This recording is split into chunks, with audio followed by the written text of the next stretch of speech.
Good morning friends. Psychology 11th chapter 8 વ્યક્તિત્વ.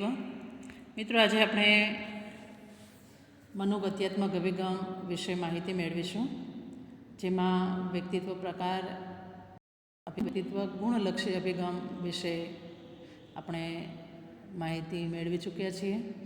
આજે આપણે સૌથી પ્રચલિત વ્યક્તિત્વ માપનનો સૌથી પ્રચલિત અભિગમ એટલે મનોગત્યાત્મક અભિગમ, સાયકોડાયનામિક એપ્રોચ. મિત્રો, મોટાભાગે સાયકોલોજીની અંદર ફ્રોઈડના પ્રશ્નને વધારે મહત્ત્વ અપાતું હોય છે. 11મું ધોરણ હોય કે 12મું હોય, એટલે આ પ્રશ્ન આપણા માટે મહત્ત્વનો છે. મિત્રો, આ અભિગમની અંદર વ્યક્તિના જીવન સંઘર્ષ, પરિવર્તન અને વ્યક્તિ વિકાસ ઉપર ખાસ કરીને ધ્યાન આપવામાં આવ્યું છે.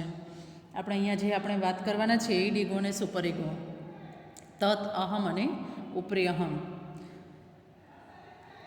તો ફ્રોઈડના મતે વ્યક્તિની મૂળભૂત પ્રેરણાઓ સાથે સંકળાયેલા વિચારોને તેનું અજ્ઞાત મન છુપાવી રાખે છે. કારણ કે આપણા અમુક વિચારો એવા હોય કે જે સમાજ માન્ય નથી. જે સમાજ માન્ય નથી, આપણે બીજાને કહીશું તો બીજા લોકો હસી ઉડાવશે એવો મનમાં ડર રહેતો હોય, આપણી ટીકા કરશે. એટલે આવા વિચારો આપણે આપણા અજ્ઞાત મનમાં ધકેલી દઈએ છીએ અને દમન, જેને આપણે કહીએ કે આવી ઘણી બધી બાબતોને આપણે છુપાવી રાખતા હોય છે. તો વ્યક્તિએ પોતાના અજ્ઞાત આવેશને કાં તો સમાજ માન્ય રીતે વ્યક્ત કરવા જોઈએ અથવા તો એવા વિચારને પ્રગટ થતાં રોકવા જોઈએ. માનવી મોટેભાગે આવા આવેશો છે જેને સ્વપ્નમાં કે દિવા સ્વપ્નમાં કે ભૂલી જવું, તો આવા દમનયુક્ત જે આવેશ છે એને ઓળખવા વ્યક્તિએ મુક્ત વિચારધારાનો કે સ્વપ્નનો કે ભૂલોનો અભ્યાસ કરવો જોઈએ. ફ્રોઈડની ઉપચાર પદ્ધતિની અંદર 2 પદ્ધતિઓ છે: સ્વપ્ન અર્થઘટન અને મુક્ત સાહચર્ય. મિત્રો, મનોવિશ્લેષણ ઉપચાર પદ્ધતિની અંદર અજ્ઞાત મનમાં દબાવી દીધેલા વિચારો કે પ્રેરણાઓને કે મનોવલણને બહાર લાવવામાં આવે છે. કાઉન્સેલિંગ કરે છે, એબનોર્મલ વ્યક્તિને જે ટ્રીટમેન્ટ આપે છે ત્યાં એ જ થાય છે કે વર્ષોથી એના મનમાં જે વિચારો દબાવેલા છે, જે એને હાલમાં સમાયોજનમાં મુશ્કેલી ઊભી કરે છે, તો એવા મનોવલણને બહાર લાવવાનું કાર્ય મનોવિશ્લેષણ દ્વારા થાય. મનનું વિશ્લેષણ કરવું. મુક્ત સાહચર્ય અને સ્વપ્ન અર્થઘટન પદ્ધતિ દ્વારા આવા ઉપચારથી દર્દી માનસિક રીતે શાંતિ અનુભવે, આવા વિચારોનું રોજના જીવન સાથે સંકલન કરી શકે છે. હવે આપણે વ્યક્તિત્વના 3 વિભાગ ફ્રોઈડના મતે, તત, અહમ અને ઉપરી અહમ. મિત્રો, આ ત્રણેય બાબતો એવી છે કે જે નરી આંખે જોઈ શકાય એવા નક્કર પદાર્થ નથી, એટલે કે શરીરમાં એનું કોઈ સ્થાન નથી, પણ વ્યક્તિના વર્તનમાં પ્રગટ થતા આ 3 મનોવૈજ્ઞાનિક પરિબળો છે. ટૂંકા પ્રશ્નમાં પણ પૂછાય છે ને 2 માર્કમાં પણ પૂછાય છે. તત એટલે ઈચ્છા, જેને આપણે ઈડ કહીએ છીએ. જે વ્યક્તિત્વનો આ ભાગ છે, વ્યક્તિની પ્રાથમિક જરૂરિયાતો, જાતીય ઈચ્છાઓ કે આક્રમકતાના આવેગોને સંતોષવાનું કાર્ય કરે છે. સુખના સિદ્ધાંતને અનુસરે છે. સંપૂર્ણપણે અજાગ્રત હોય છે કે અજ્ઞાત હોય છે. તેનું મુખ્ય કાર્ય શું છે? તો કે શારીરિક જરૂરિયાતને કારણે ઊભી થતી માનસિક તાણને દૂર કરવાનો છે.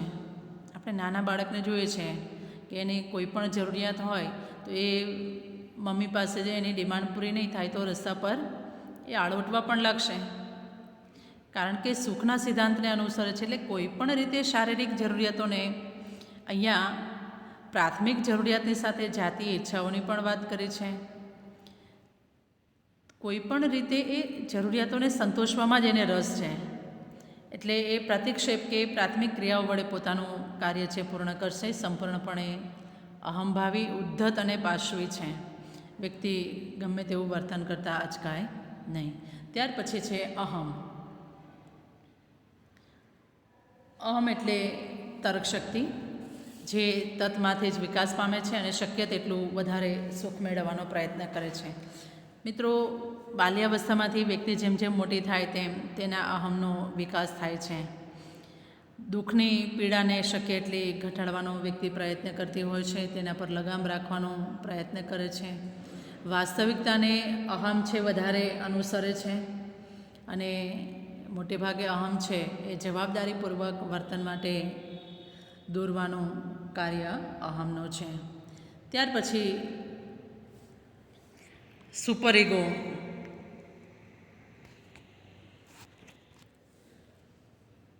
એટલે કે અંતરાત્મા, જે અધિ અહમના આદર્શો સાથે સંબંધ ધરાવે છે.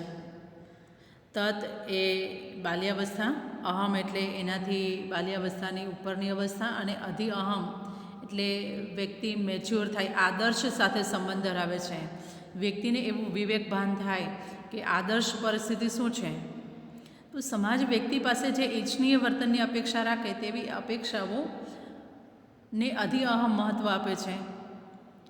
જો વ્યક્તિ સમાજની અપેક્ષા કરતાં પ્રમાણે વર્તન કરવામાં જો ઊણો ઉતરે તો અધિ અહમ છે તેનામાં દોષની લાગણી છે જન્માવતે અને તેને સજા કરે છે. એટલે કે તે અંતરાત્માને વર્તનના મૂલ્યો, આદર્શ કે નીતિ વગેરે તરફ અભિમુખ કરવાનું કાર્ય છે કરે છે.